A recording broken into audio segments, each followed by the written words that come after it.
All right, so we're going to be making up what we missed last week, which at the time we were studying the book of Haflah in the Rambam, which is to do with vows. So I wanted to do something about vows, and it also tied into some ideas shared by Rabbi Margolius, whose yahrzeit it was. And unfortunately I wasn't able to give the class last week, so we're going to be doing it now. Disclaimer is that we've actually done a class on this topic before, a few years ago, and I think it was in 2017, so maybe some people might not remember exactly everything we discussed. But it's not going to be a repeat, it's a little bit different. Okay, so I imagine that people are familiar with the prohibition in the Torah against a false oath. A false oath is a prohibition. It's an Aveira in the Torah, and the Rambam in his introduction, not introduction, sort of in the little preface to the laws of Shuas, to the laws of oath, says that there are actually 4 prohibitions in different types of oaths. There's Shvuas Bitu, Shvuas Shav, Shvuas HaPekodon, Shvuas HaEdos, different types of false oaths. We're not going to get into all the different details today. And then there's also Shludarim, which are, I translate them with oaths and vows. Exactly the difference is also a little bit beyond the scope. But the point is that keeping one's word and staying true to one's oath is a very, very severe mitzvah, if you will. And in fact, in Hilchos Teshuvah, where the Rambam gives examples, where he explains how when a person does teshuvah like this, there's some Aveiros which are heavier, so to speak, than others. So one of the examples he gives is that a false oath is considered one of the chamuros. It's considered one of the very severe prohibitions. Right? So, for example, there's different categories of mitzvahs. There's categories of mitzvahs which are chamuros, which are severe, and categories which are less. So, for example, when a potential convert comes to the Beis Din, the Rambam says in Hilchos Rabbi, I think it's in Perek Yudalad, that in fact I might even have it on the table. Let me check. Yeah. That you tell the potential convert some of the chamuros and some of the different types of mitzvahs. So chamuros, severe mitzvahs, includes the mitzvah of the mitzvahs related to oaths, to false oaths. Now, why is it so terrible? Why is the false oath so terrible? So.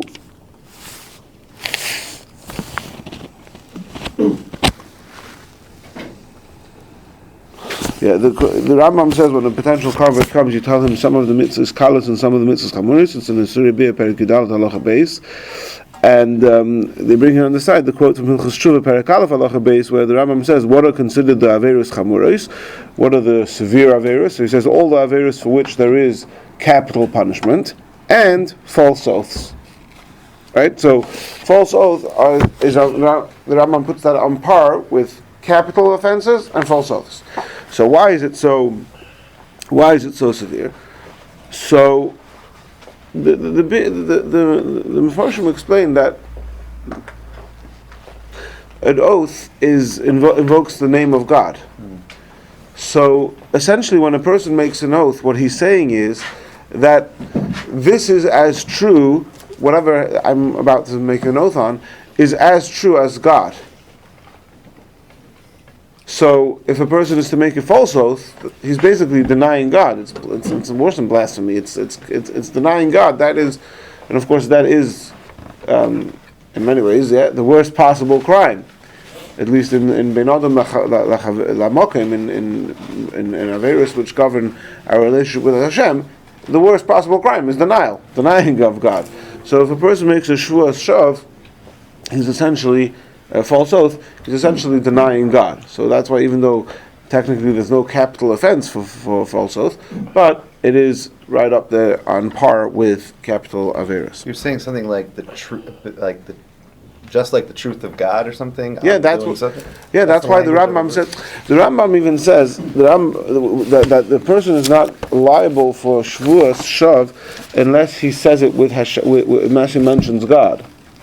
Now, the truth is that there's also, even if a person makes a shvuah without saying any name of God, he just says, I'll make a shvuah that such and such, he's still obligated to keep it.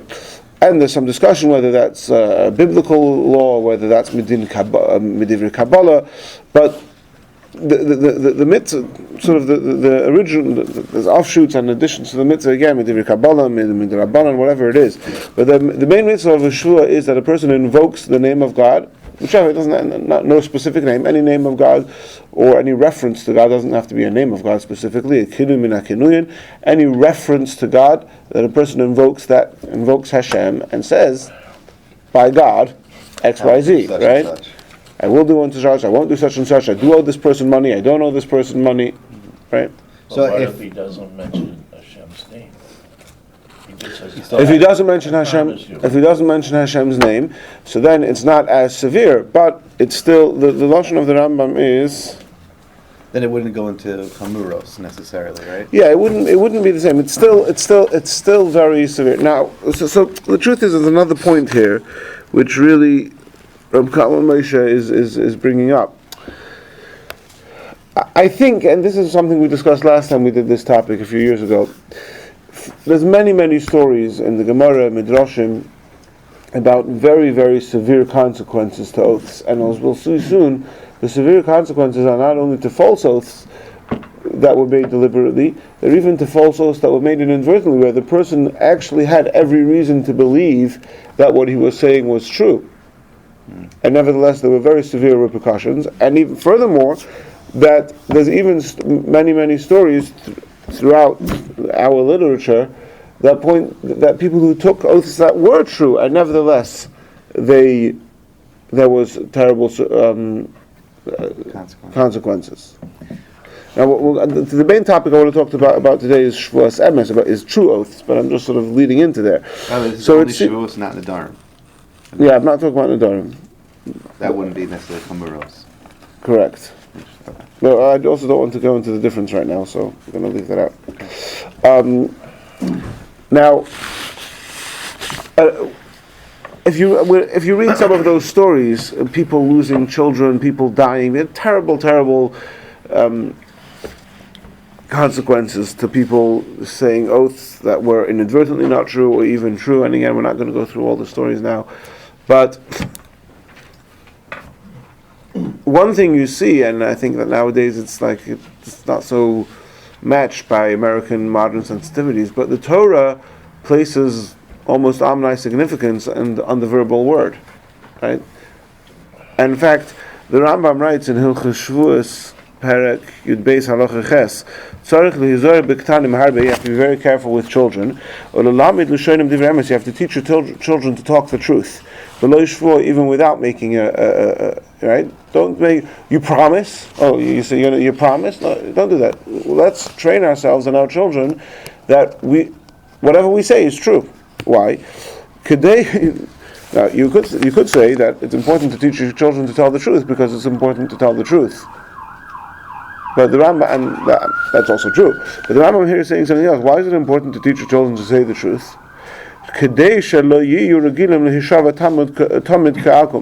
So that they shouldn't become habituated to constantly making a shvuah, to constantly swearing, like the akum, like the Gentiles.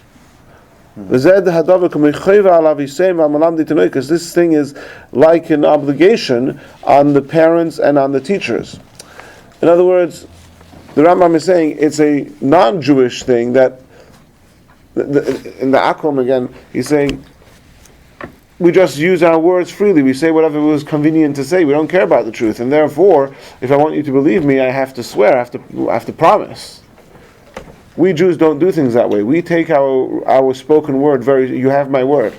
We take our spoken word very seriously. We don't want to have to deal with promising and oaths and all that stuff, even if they're true. We want to make sure we retain that integrity, that our spoken word is reliable. Right. There's a lot of benefit that people get from telling something that isn't true in the immediate. But in the long term, it's a really bad model to live by. Right.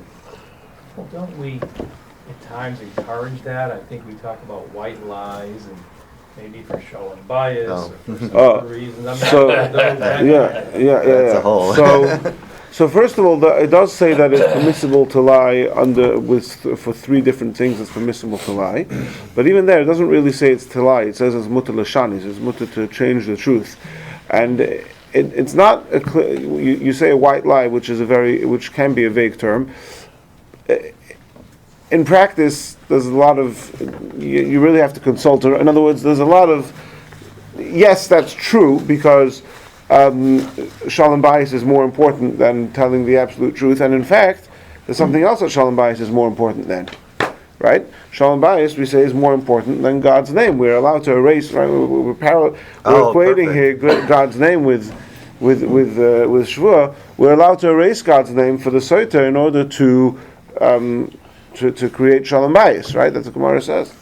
So, shalom bayis is also a amnai valuable in Torah, and therefore you're right. That is one of the things for which a person is allowed to bend the truth somewhat. Now, in practice, how to know exactly how much it's permissible to bend the truth, and there's a lot of details and a lot of different opinions about it, and a competent rabbi, should be consulted, as Ari Marinelli can testify.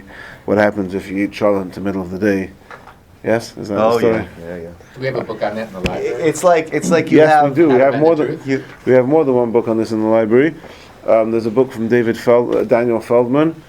Afterwards in the class, I'll be happy to spend a few minutes in the library with you and show you some books on that. The way I see it is, you have like this really important value in Judaism, which is truth, and you have also a very important value in Judaism, which is shalom bayis, or shalom in general.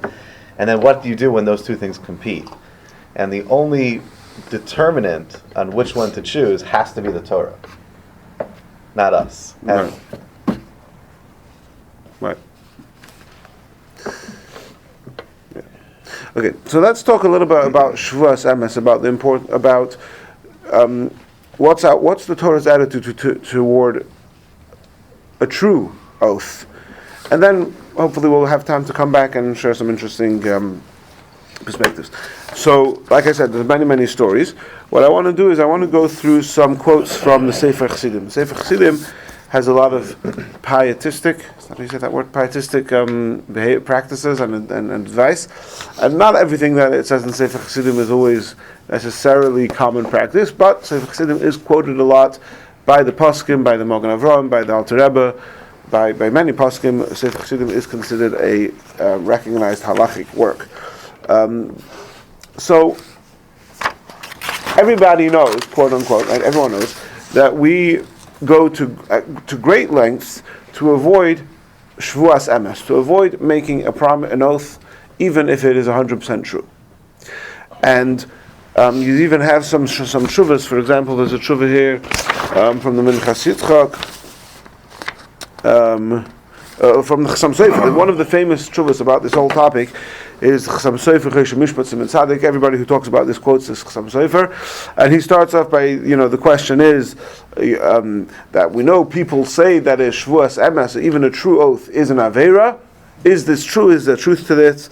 And where does it come from? And the Chassam Sofer starts off by saying, yes, of course it's true. Like, this is obviously true. This is a basic premise of any observant Jew, that Shvuas Emes, making an oath even to say the 100% truth, is a terrible Aveira. And many other Shuvas, Minchas Yitzchak, more contemporarily, many Shuvas have this attitude, like they start off by saying, no, we don't do this. Jews don't take oaths, not true, not false ones, and not even true ones. Now, you want to understand why, how, then they go into elaborate. And I'll just tell you one line, the way it's quoted in the Alter Rebbe Shulchan Aruch, in chapter Kuf Nun Vav. The words of the Alter Rebbe, just one line, is A person should be careful not to make an oath even in truth. For Yanei HaMelech had 1,000 cities. All of these thousands of cities, 1,000 cities, there's different Gersois exactly. The Alter Rebbe says 1,000 cities, but in the original there's different versions to how many cities it was. He had 1,000 cities, they were all destroyed. They would always, in these cities, they would always make oaths, and they would stick to their oaths. But because they were flippant, they were dismissive of the severity of oath, and they'll just say, yes, I make an oath that I'm going to do this for you, and not do this. Because of that, even though they fulfilled what they said they would do, nevertheless, this was considered such a terrible crime that these cities were all destroyed.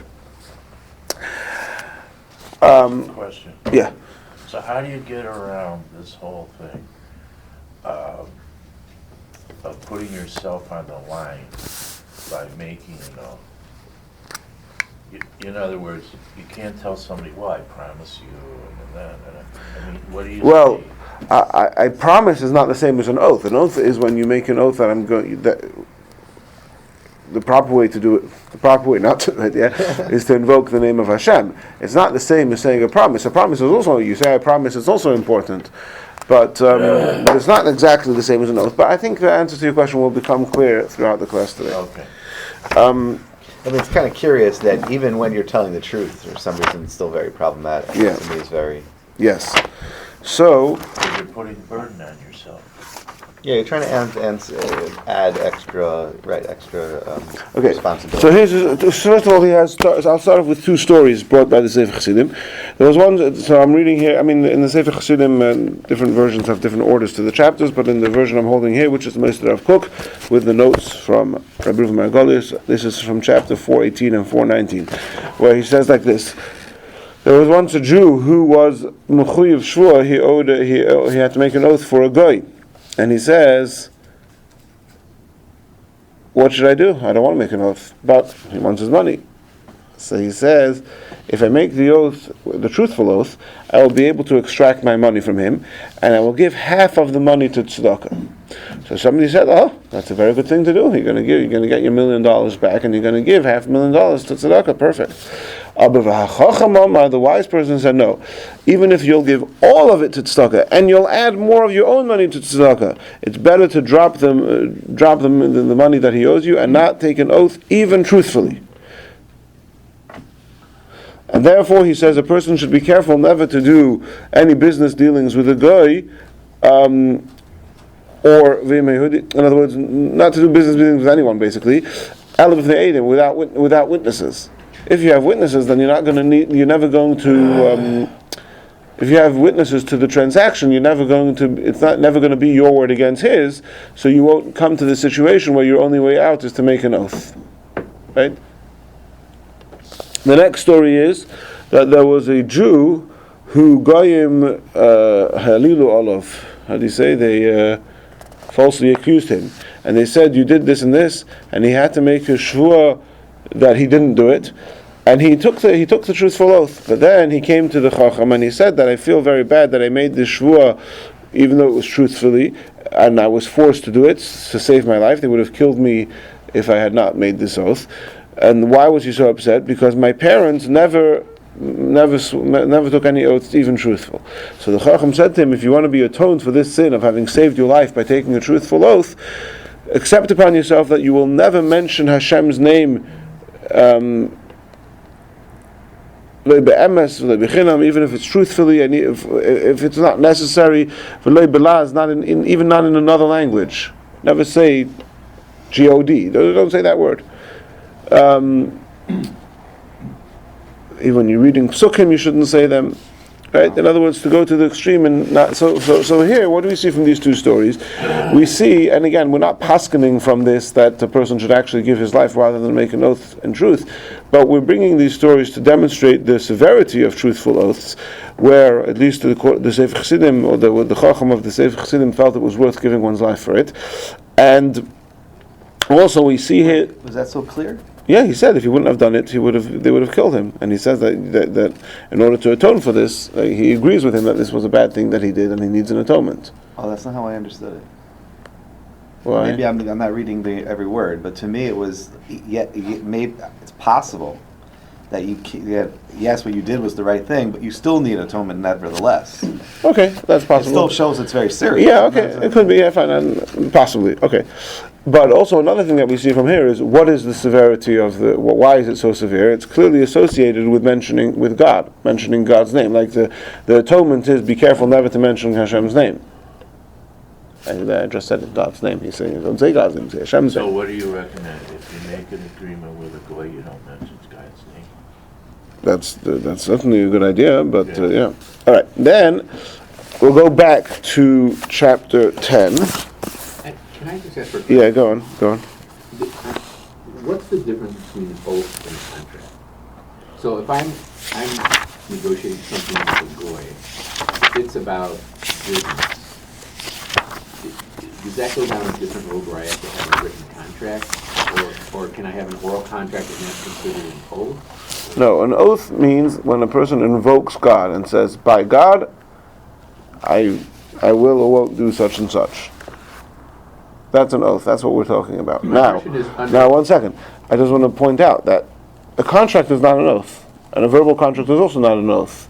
But the problem with what he's saying over here is that the problem with a verbal contract or with something that you can't prove it is that later on, and again, I don't believe that this phenomenon exists so much in modern law in this country, but the concern is that if later down the line there's a dispute, he's going to bring you to court and say, "Steve, take an oath that you don't owe me this money."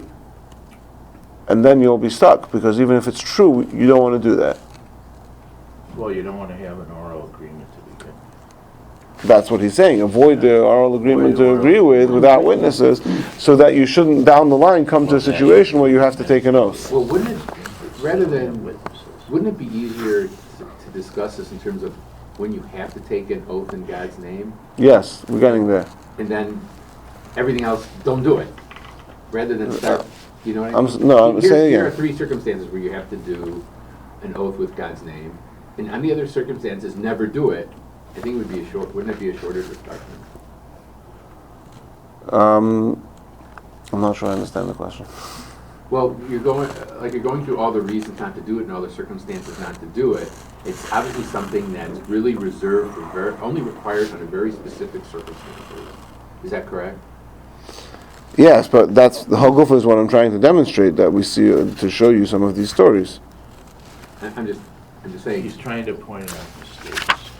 You're saying that I could say the same Well, thing. I think your idea is better because the number of cases of inclusiveness is much smaller than the other cases to exclude.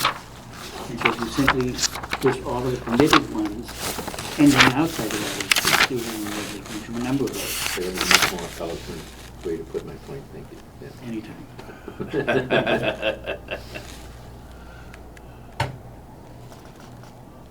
But it's good to know not what to do. All right, Especially we're considering gonna. how prevalent it was. In some communities, it was actually quite a problem. Yeah. And they were saying it always truthfully. Okay, so the problem. So here's the problem, Steve. The problem is like this.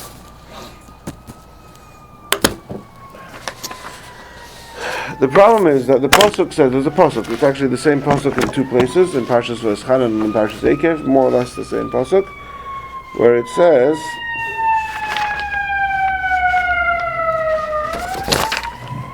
One of those measurements. As Hashem Elokecha tira, you should fear Hashem your God. Yeah. Va'osei saved, or that's in V'eschanan, in Eikev it's osei saved v'osidvak. You should serve him and cleave to him.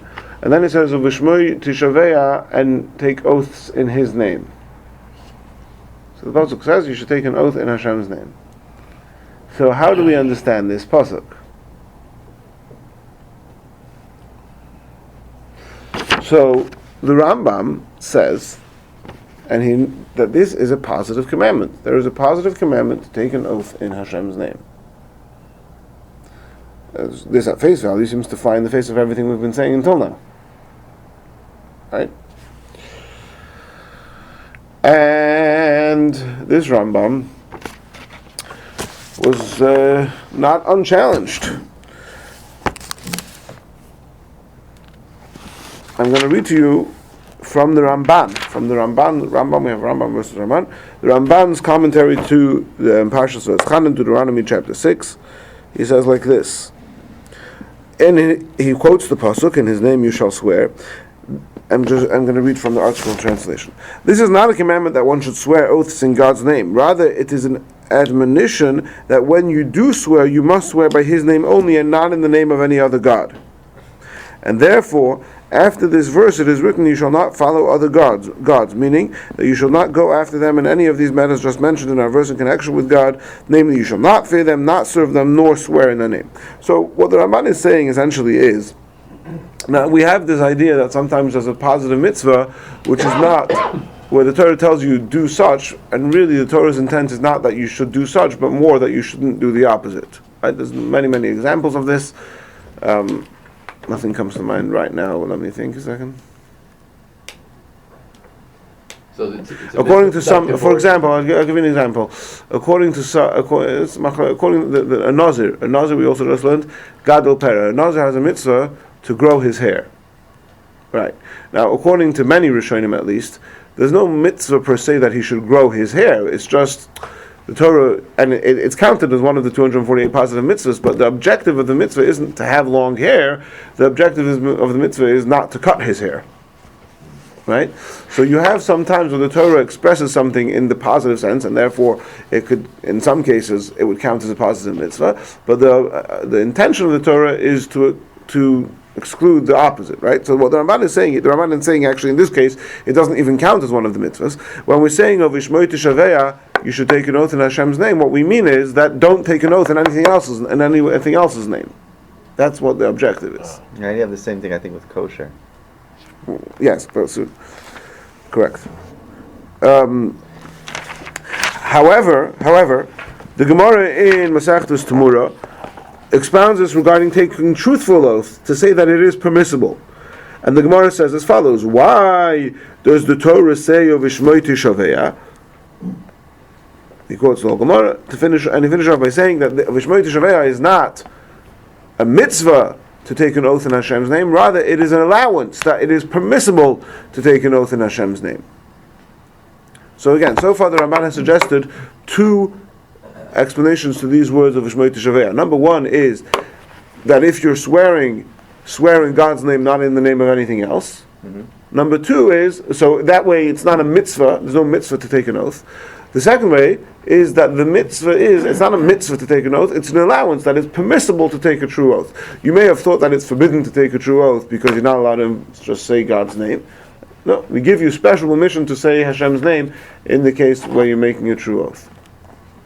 Then he quotes about the Shura. The Holy One, blessed be He, said to the people of Israel, do not think that it has been made permissible for you to swear in my name, even truthfully. Rather, you are not permitted to swear in my name, even truthfully, unless you have in you all of these qualities. Namely, that you fear Hashem and your God like Avraham, Yosef, and Eliyahu, that you serve Him, that means that you dedicate yourself exclusively to the study of Torah and mitzvahs, and that you don't have any other work other than your service of Hashem. If somebody who has all of these qualities, such a person has an allowance to make a shvur.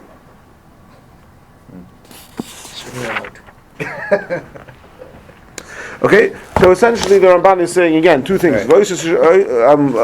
Ishmoy Tishaveya, according to the Ramban, either means not to include something else into the shvur when you do take on, or it's an allowance that it's permissible to make an oath in Hashem's name, but at least from the Medrash, so I don't know how much necessarily halachic weight the Medrash has, but at least hashkafically the Medrash is telling you that unless you're on par with Avram, Yosef, and Eliyahu, then you shouldn't be making oaths at all, even truthful oaths. And the permission was granted only to very holy and special people. However, as we mentioned before, the Rambam doesn't learn this way. The Rambam explicitly says in Sefer HaMitzvahs, positive mitzvah number 7, and in the preface to the laws of Shavuos, that there is a positive mitzvah of Ishmoy Tishaveya. And I'll read to you the Rambam the way he says it. Just like it is forbidden, just like this is in Hilchos Shavuos, Perek Yud Aleph, Halacha Aleph and Beis. Kishem sheshvuas shov v'sheker b'lo yisaseh. Just like it is forbidden to make false oaths. Shvav and sheker are two different types. Kach mitzvah aseh sheyishava mishen is chayiv shvua bebezdin b'shem. So too, there is a positive mitzvah that somebody who is obligated in an oath in bezdin, somebody who who a claim in court brought him to an obligation to make an oath, there's a mitzvah that he do so with the name of Hashem. Shenemar of Ishmoy Tishavea, as the pasuk says, you should swear in His name. This is a positive mitzvah. Everything okay, Steve? Yeah, my coffee. I hear you too. Shashvua b'shmoy hagodil v'hakodesh midarchei ha'aveira. Because taking an oath in God's great name, great and holy name, is an element in the service of Hashem. V'hidur v'kiddush godil l'hishav b'shmoy. It is a great sanctification and beautification of Hashem to swear in His name. V'osu l'hishava b'dovar ach im shmoy. It is forbidden to combine something else together with Hashem's name. Somebody who takes an oath with Hashem's name and something else, by God and by whatever. What did they articulate when they said Hashem's name? What did they actually, when they said Hashem's name? They invoke God. We spoke about that before. They invoke Hashem's name. We're going to do such and such. In the name of Hashem, this is true. You're not mishatif anyone with him. There is no one else worthy of honoring him by swearing in his name. Only Hashem. So the Rambam says here. The Rambam really says 2 points over here. His second point is in somewhat parallel to the first point made by the Ramban, that the mitzvah is, he said, the Ramban said his first approach was that the mitzvah is not to make, that there's a positive mitzvah to make an oath in Hashem's name, i.e. not to make an oath with anything else's name. The Rambam includes that in the mitzvah. The Rambam agrees to that part of the Ramban, that included in this mitzvah is that it's exclusively Hashem's name and not anything else. However, the Rambam also says that there is a positive mitzvah if the court tell you that it's a mitzvah to make an oath, there's a positive mitzvah to do so in Hashem's name.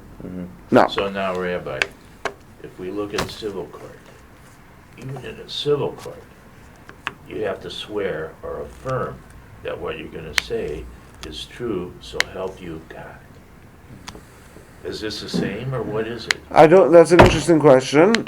I don't think that's the same, because you're asking God to help you carry out that which you have committed to do. If you say swear, it's different. Swear, I think. They make you affirm. They say, you say swear or affirm. Yeah, no. Yes. So if you affirm, so the reason why you affirm, I did that when I accepted my American citizenship. That's a court procedure. Yeah. But So- they don't use the word so- God I think they omitted before, "So help right? you God." They use "so help you God." Yeah. You don't I have to think, say. I think it's been omitted. I think it's been omitted. Yeah. Oh, now it is. For the last several years. Oh, since the Socialist Democrats. No, All right. the godless party. Judges have discretion. But So l'chayra. omitted by, Okay. So l'chayra. There's two ways to understand. go there if you have to. What does the Rambam mean? You affirm. What does the Rambam mean that it's a positive mitzvah to do this is a positive mitzvah? So l'chayra, there could be two very different ways to understand what the Rambam means over here. One way to understand it, and this is the way, for example, there's a sefer called Leif Someach on the Rambam, which is an old a Turkish rabbi from the year 1560.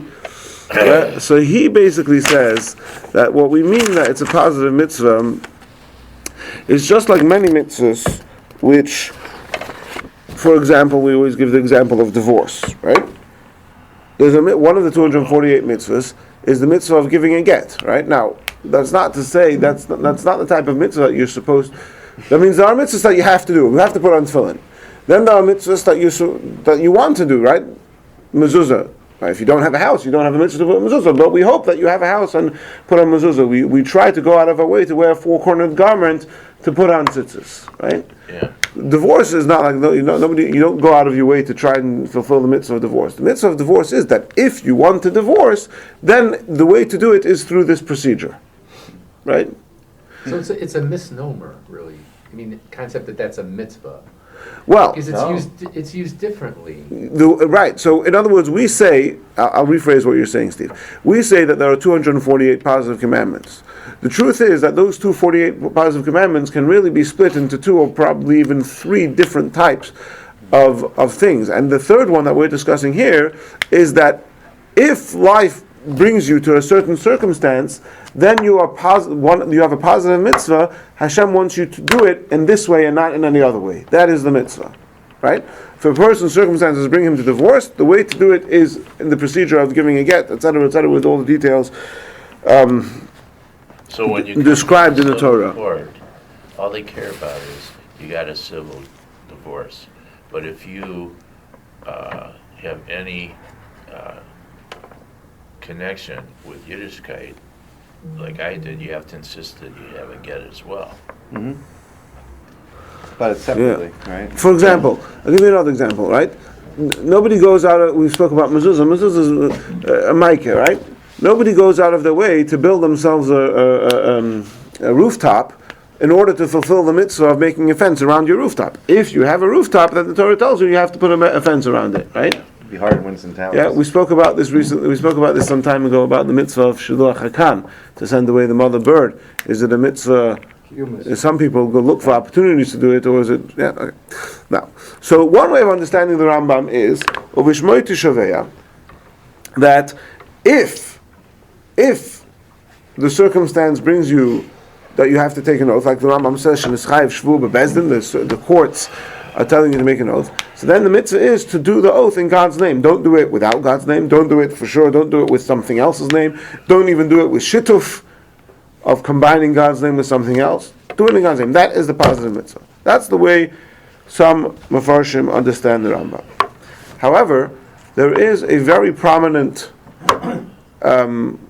Pesach who usually toes the line of the Rambam, and he says something much more radical.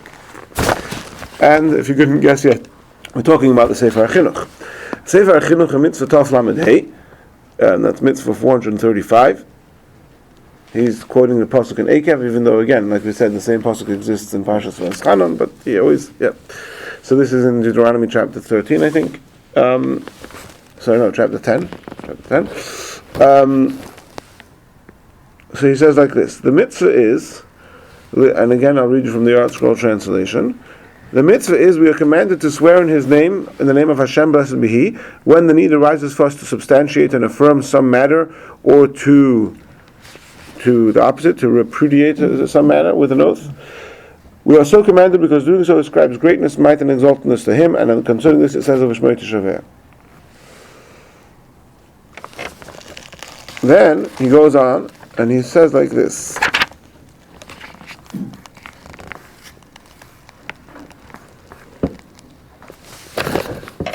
This mitzvah applies, so the chinuch always does this. Where every mitzvah he says, when does it apply, where does it apply, and to whom does it apply? So he'll say this mitzvah applies in all places, or it only applies in Israel, or it only applies in Jerusalem. He'll say, when does it apply? At all times, only in the time of the Beis HaMikdash. And to whom does it apply? To everyone, only to men, only to women, only to... Yeah. So here he goes like this. So nehegas b'chol mokim v'chol zman b'scharmo v'nikevus. This mitzvah checks all the boxes. It applies at all times, in all locations, to men and to women. V'oiver alav zeh. Now listen to this. One who transgresses this mitzvah, v'leirotza lehishava b'shmoi le'is hatzorech, and does not wish to swear in his name when the need for an oath arises, bitel asei zeh l'das haRambam, has violated this mitzvah obligation according to the Rambam. And then he goes on to say, however, and he quotes the Ramban, not this Ramban, the Ramban in his notes to Sefer Mitzvahs, but the same idea, that this is not a mitzvah, that there's no mitzvah, it's just permission. It's just permission to make an oath. There's no mitzvah. But is that what the Sefer Chinuch is saying is, that if Reuven and Shimon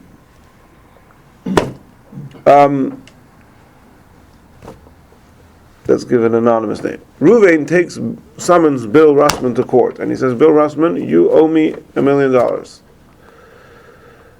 And Bill Russman says, no, you're wrong. I only owe you $500,000.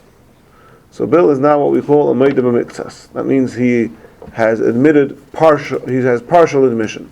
The halacha for Meidem Amiktas is that you have to take an oath that what you're saying is true. You have to take an oath. You could pay the full million, or you could say I'm taking an oath in the name of Hashem that I only owe him $500,000, and then you only have to give him $500,000. Now, we've read many stories of, again, throughout the different Gemara's things, that where there would be people, we saw the Sefer Chassidim, even for a truthful oath, rather pay the $1 million And take the oath. than take the oath. Says the Sefer HaChinuch, if you refrain from taking the oath under such circumstances, you have violated this mitzvah according to the Rambam. The Rambam holds, this is the way the Sefer Chinuch is understanding the Rambam, that once the situation, the circumstance is such that the court obligates you in an oath, you violate the mitzvah by refraining from doing the oath. Very interesting. Now this is tremendously mechudesh. It's a great novelty, because it seems, at least at face value, to fly in the face of everything we know about how we go to such extremes to avoid oaths. And here you're telling me that the Rambam says that this is an actual mitzvah. But you're Now, obligated. What if you're not obligated? Then you shouldn't do it. Right, of course. no, yeah, if you're obligated, yes. Yeah. So let's say Bill does owe Ruvain $500,000 and he swears to it, to an oath, but he can't pay it.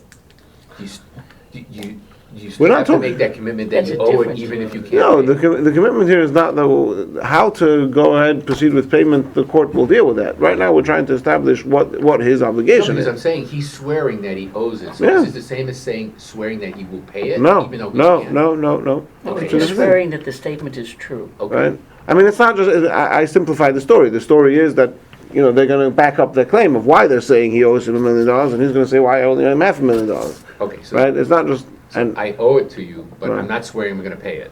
Bill could afford it. It's not his pocket change for him. Yeah, look, That's that's what he's saying. I know I owe you, On the but I can't pay. on the surface, Sefer Chinuch sounds completely wild, but I think I can understand it. It's inappropriate to invoke Hashem's name whimsically, right? Or unnecessarily. Or even when it's helpful that you were able to convince somebody. It's Hashem's name. You can't just use it however you want. However, but there are times that using Hashem's name is not only appropriate, but it's actually a very good thing. Like when we're davening, when we're learning. So in Beis Din, according to the Chinuch, his understanding of the Rambam is a context where it's not only appropriate, but it's actually a good thing. This is the time to invoke Hashem's name. Not always, but now. Right? Yeah. So yes, I think I'm gonna say something very similar. Yeah. in a Okay, I moment. just want to circle back for a second Yes.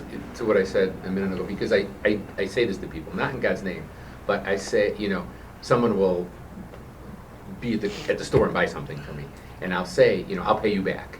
I don't say I owe you the money. I say I pay you back. I will pay you back. Okay?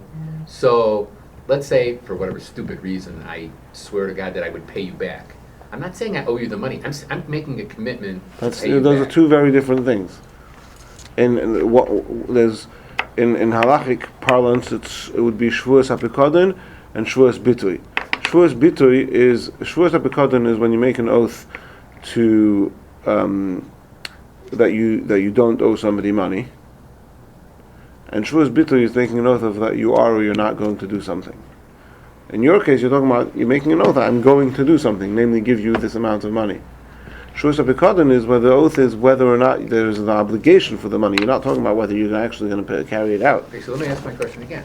If the commitment is, I'm going to pay you $500,000, okay, that's the oath, all right? And maybe he has the money in the bank and the market crashes and he doesn't have the money. No, And but he's- that but was. But let me Yeah. just finish the question, Yeah. and then you can tell me how stupid it is. Or wrong. Okay? If the commitment was, if you swear to God that you're going to pay someone $500,000, okay, and it goes before the Beis Din, can the Beis Din ask you, okay, do you swear to God that you're going to pay him $500,000? You have to make that commitment, but you don't have that money in the bank, so you can't really make that oath because you don't have the ability to do it. So the answer is that the Beis Din will never do that, because the Beis Din only impose. There's three types of there's Shvuas Hadayonin and Shvuas Esses, we're going to see soon.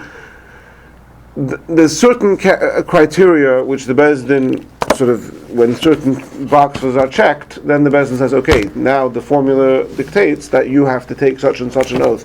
There's no the Beis Din would never, under any circumstance, tell somebody to make an oath that he is going to pay somebody. That's not something the Beis Din would do. The only type of oath the Beis Din tells somebody to make is to substantiate his claim. You claim that you only owe them such and such. You have to make it, or that you don't owe them anything. You have to make an oath to undertake that. There is later, in the times of the Go'inim, they instituted something called Shvuas Einli, that if a person says, look, I owe you the money, but I don't have anything to pay, so then there were times when the Beis Din would make a Shvuah that you have to make an oath that you don't have the money. Right? And today you would say, show us your bank statements, yeah? But there's no such thing as the Beis. Obviously, an individual could go and say whatever he wants, and if an individual says, "I swear that I'm going to pay you," and then he doesn't, then that's a serious problem. But the Beis Din would never tell somebody to make an oath that he's going to pay. That's not something that under the Beis Din's jurisdiction. Okay, thank you. Now, L'maisa, for example, I'll just give you the way the Minchas Yitzchak summarizes this topic. He says, according to the Magen Avraham, according to the Rambam, there are three categories of oaths. There's an oath which is not necessary, and then if a person violates that oath, even truthfully, he has violated the mitzvah of Shuas Shav, right? So, for example, the Rambam, if you take an oath to say that this is the table, so because it's true that this is the table, but because it's so obvious that this is the table, so then that's called a Shuas Shav. It's a true oath, but it's not necessary because everybody knows that, it's so obvious. So that's a Shuas Shav. It's interesting, by the way, that one of the examples the Rambam gives, and you wonder if this would change nowadays, is that if a person makes an oath that the sun is bigger than earth, that's not considered a Shuas Shav, because even though it's true, not everybody knows that. Now, I wonder if nowadays that's something that would be considered that everybody does know that, and therefore if a person were to make such a shvuah nowadays, it would be a shvuah shav. But the Rambam says that it's actually one of these interesting cases where two opposites have the same result. In other words, if one person makes an oath that the sun is smaller than earth, he's not liable for shvuah shav because it indeed does look smaller than earth, and it's possible that he thought so. And on the flip side, okay, I got it. Thank you. On the flip side, if a person makes it an oath that the sun is bigger than earth, it's also not a shvuah shav because it's not so obvious. Not everybody knows that. Anyway, that's just. But let's say it's a pointless shvuah. What's that? It's a pointless shvuah, right? So that's one extreme. One extreme is shvuah shav. What? It's not. It's not necessary. It's not a false oath. It's not a false. It's not necessary. No. He's saying it's not necessary. Not an oath that's not necessary. That's blatantly obvious to everyone. One of the examples he gives is that you make an oath that a man is a man and a woman is a woman. Yeah. So then that's a violation of Shvuah Shav. I'm trying to get himself in trouble. Then, one second. Then the other extreme is, according to the way the Minchas Yitzchak is explaining this, the other extreme is that when it's necessary, when it's absolutely necessary, and then, in other words, that would be when the Dayanim imposed the shvuah on you, and in that case, not only is it permissible, but according to the Rambam, you would be obligated to take the oath. And then he says you have the middle case where, this is the way the Rambam understands it, he says the middle case would be where you could get out of it. In other words, it's convenient for you could save money, whatever it is, it could be convenient, but it's possible to get out of it. It's not necessary, and in that case, the Rambam would invoke everything that the Ramban brought about how that it's permissible, but it's strongly not recommended unless you have all these tremendous virtues of Avraham, Yosef, and Eve, etc., like we brought from the Medrash. Now, Rav Ruv Margolius has something very interesting to say over here. Two things. First of all, he has a whole long article where he goes through Harambam B'Hazoyar, and he draws parallels between the opinion of the Rambam and the opinion of the Zohar. And he says two things. He says, first of all, we see in the Zohar that one should avoid making an oath at all costs. But also in the Zohar, you also have that it says it's a mitzvah to make a true oath. So he says that this seems to fit very nicely with the Rambam, that on the one hand, the Rambam, I forgot to mention, very important, how could I forget, the Rambam himself also says that you should avoid oaths. Right? The Rambam says in Perek Yud Beis that it would be a good thing for a person never to take an oath. But he just said before that's a mitzvah. So obviously you have to say that that's talking about a case where the Bezdin imposed it. In that case he holds it's a mitzvah. But in all other cases you should avoid it at all costs. So the Rambam, he says, is very clearly aligned with the opinion of the Zohar. That's one thing he says. But then he says it makes another very interesting point.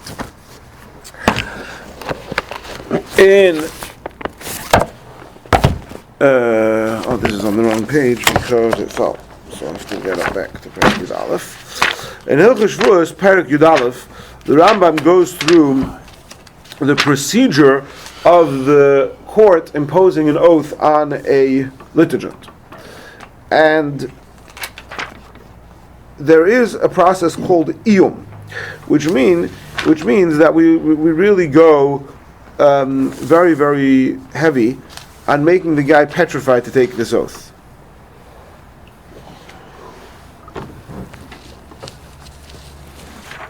So what's the One second. So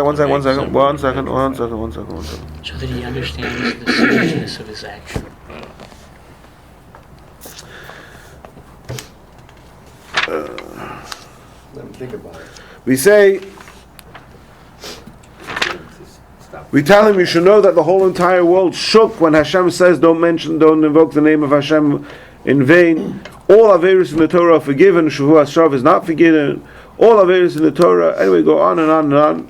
And then, if he agrees to take the oath, all the people standing there proclaim on him the pasuk which Moshe Rabbeinu said about Korach. Suru no me'ala holi anoshim harashoyim me'ela. Everybody, remove yourselves from the vicinity of these wicked people. Right? So we're referring to this litigant who's making an oath in court, just substantiating his claim. Before he's even said anything, we're already referring to him as a wicked man just because he's willing to take the oath. And we do all this now. That's all the Rambam says, but if you look in other Sfarim, they give even more vivid detail to this. And he brings here from the Rishonim that they would bring a coffin into the room, and they would bring noidos nefuchin. They had some sort of system to keep the body cool with these airbags or something, obviously before refrigeration. So they would bring that into the room of the Bezdin. And they would light candles, and they would put ashes. And he actually brings an even more elaborate description from this from more recently. And we're going to talk in a few minutes at the end. We'll talk about nowadays, doing Shavuos in court nowadays. But he brings here from Rav Kapach describing the process of how in Yemen, in Taiman, they would, until recently, and they had in the last couple hundred years, they had a very vibrant Jewish community in Yemen. And he says, if a person was obligated to Shvuah, this is how they would do it. They would fix a day, usually it would be a Monday or Thursday. They would invite 10 people, 10 elders to the shul, and they would bring in there the stretcher with which they would carry the dead, and they would put it in the middle of the shul, and they would put in it tachrichim, the shrouds. And they would bring all the tools of the grave diggers, the spades and all the different tools, and even the baskets into which they would put when they dig the grave, take out all the earth and put it in a basket, and then they're going to use it again. So they would bring those baskets into the shul, and then the litigant would come in together, accompanied by the Dayanim. They would open the Aron Kodesh, and they would give a final warning to the two parties that they should not cause the name of God to be mentioned in vain. And then they would call everybody. They would say this pasuk, Surah Nome'ala, and remove yourselves from the wicked, and everybody would take a couple steps back. This was a very, very I don't know the word. Sorry? Traumatic, intense environment, and that was the point. We were trying to push them away from this thing. Now, the Rambam says here a chiddush. The Rambam says that if there's a concept called Shvuah Safik. Shvuah Safik, we're not going to get into all the details of how this could happen, but there are cases where, again, we had a case where somebody comes to you and says, you owe me $1 million. But that's called a Tainas Vadaya. He has a claim that you owe $1 million, and your claim is, both the people are 100% certain of their claim. Then you have a Tainas Safik. A Tainas Safik is I have no idea how much you owe me. You have, again, I don't want to get into all the scenarios that would bring to this case, but there are cases where there's a tiny suffix, a yosim, for example. You owed somebody money, the guy died, and now his son is coming to claim the money from you. Now you're saying, yes, the money I had borrowed $1,000 from your father. Now, the orphan has no idea if you borrowed $1,000 or $10,000. So you, in that case, have to take an oath that you only owe him $1,000. Now that's called a tiny suffix. Nobody has a claim on you. We don't know. We don't know if you're telling the truth. So in order to substantiate that you're actually telling the truth, we make you take an oath under certain circumstances. So there the Rambam says that when it comes to a tiny suffix, we don't go through this whole process of threatening, whatever it is. We don't go through this whole process, this elaborate process to dissuade the person from taking the oath. However, he says, the Dayanim have to implore the two parties, perhaps they will retract their claims to avoid any shvua. So let's break this down into two different things. First, the Rambam says that in the case of a tiny suffix, we don't do this whole process of iyum, of frightening him, but we still try to implore them to retract their claims. So the first part, we don't do the iyum. Where does the Rambam get this from? So this is something that all the commentaries on this Rambam are struggling with. Why don't you do iyum? How does it match into the Gemaras? What's the source of this Rambam that you don't do the iyum for such a type of claim? So Rabbi Margolius suggests that this is very much aligned with the Rambam's whole approach that it's a mitzvah. If the Bezdin are telling you if the circumstance is brought to you to a shvua, to a circumstance where you have to take a shvua, now you have a mitzvah to do it. And if you neglect to do it, like the Sefer Chinuch said, you have violated that mitzvah. So if it's a tainus vadai, that means I'm claiming you owe me $1 million, you're claiming you don't owe me $1 million. So one of us is for sure lying. So if one of us is for sure lying, there's a 50% chance that you're the person who's lying. If there's a 50% chance that you're a person lying, so now I have a 50% chance that the oath you're about to take is the fulfillment of a mitzvah. But there's a 50% chance that the oath you're about to take is the violation of a very, very severe Aveira. So therefore, because we have that 50% chance, and it's a very severe Aveira, like the Rambam discussed, therefore we go through this whole process of frightening you out to try and dissuade you from doing it. But if it's a tainus suffix, so why should I assume you're lying? And if I have no reason to assume that you're lying, then how could I go ahead and try to dissuade you from fulfilling a mitzvah in the Torah? So again, the Rabbi Margolius comes here with this idea, which again all the commentaries struggle with, and he says it's simple. The Rambam fits very nicely. The Rambam holds that it's a mitzvah, and therefore, in absence of any reason to assume that you're lying, we're not going to go ahead with the iyum. Now, I shared this with a friend. Actually, I shared this with Rabbi Katz, Rabbi Katz from Buffalo Grove. He gave once a class here on a legal holiday with manuscripts of the Rambam he had on the screen. Remember that, Bob? So I shared this with him. So he said, okay, that's very nice, but how does that fit with the second half of this halacha? Remember, the second half of this halacha was that the Rambam says that even by a shvua suffix, we try to implore the Balei Dinim to retract their claim so that it doesn't be a shvua. He says, if it's a mitzvah, why are you trying to dissuade them to persuade them to retract that claim? So I was thinking about this, and I noticed, and by the way, the example that I gave of the orphans wouldn't be a good example of this, because in the case of the orphans, there's no claim. It's the Bezdin who making. But there are similar cases for a tainus suffix. The Rambam is talking here in the plural.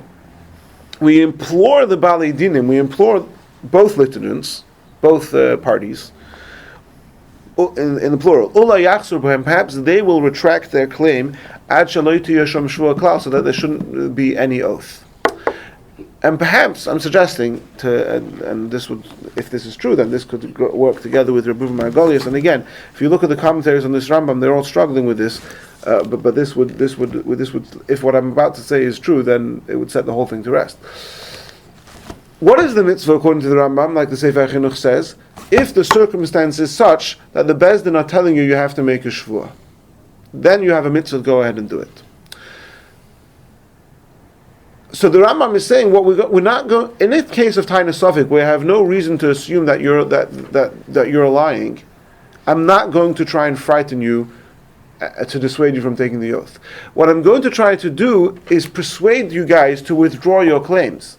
As soon as the guy has withdrawn his claim, now there is no need for a shvuah.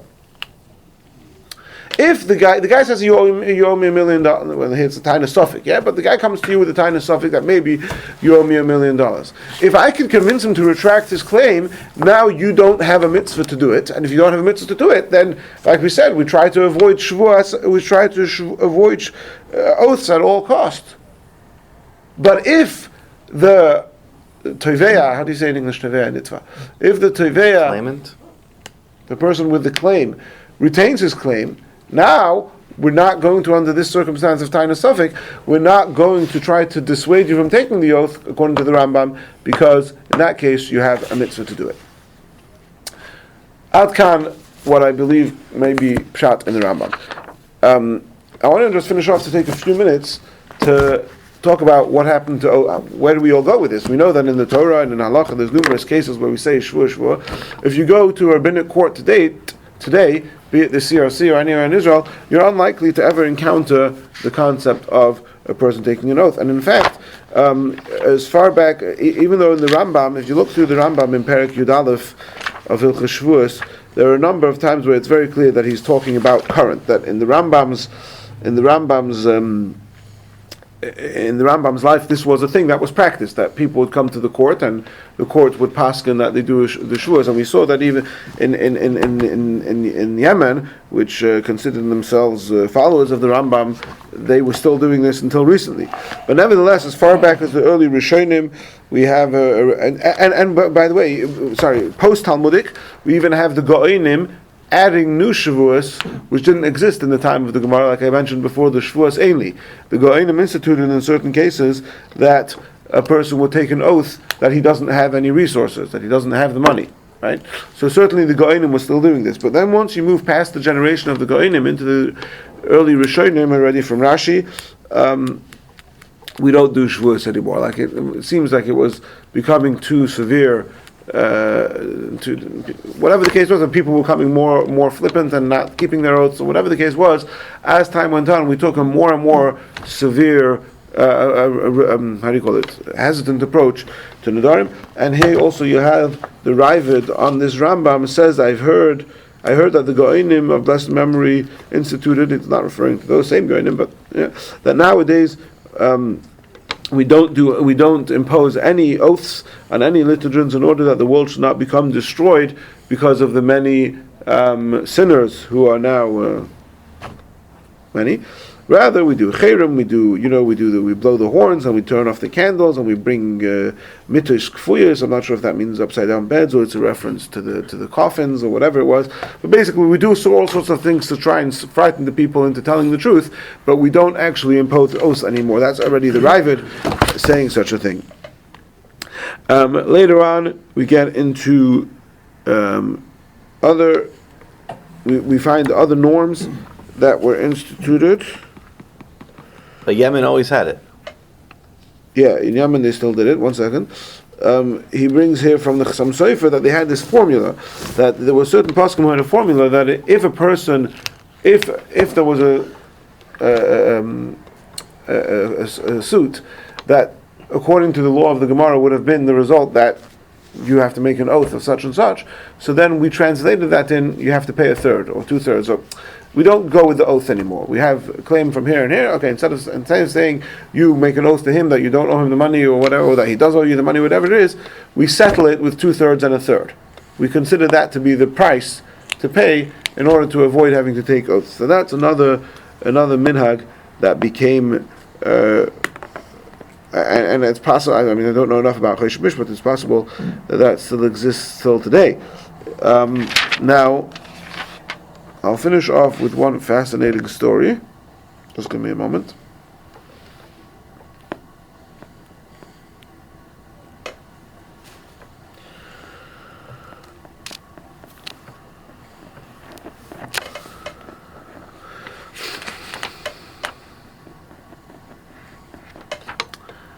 story goes like this.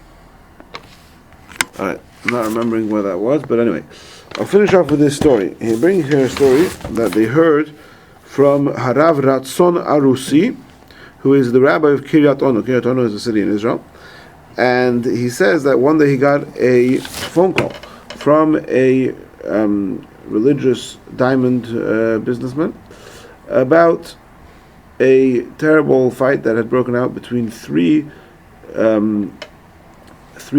diamond merchants in the Bursat HaYahalomim, in the diamond exchange, stock, whatever it is.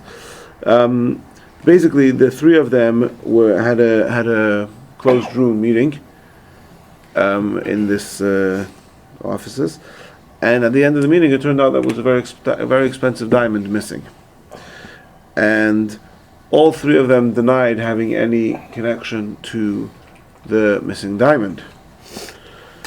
And so somebody suggested that we should have all three of these businessmen go through a polygraph test.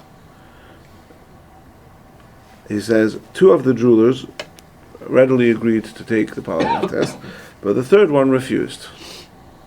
One of the three refused to take the polygraph.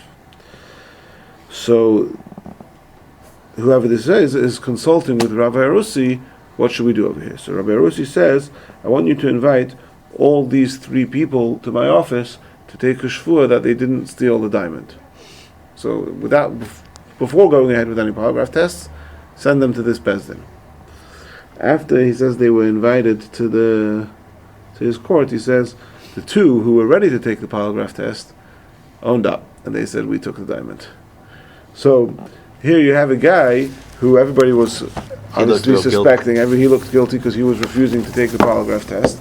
And really, the two guys who were, quote unquote, from, whatever that means, were willing to take the polygraph test because they were convinced that they could beat the system. But when push came to shove and they were going to have to take a shvua and invoke Hashem's name, that they were innocent, that was more compelling to them, and they came, what's it called? They came clean.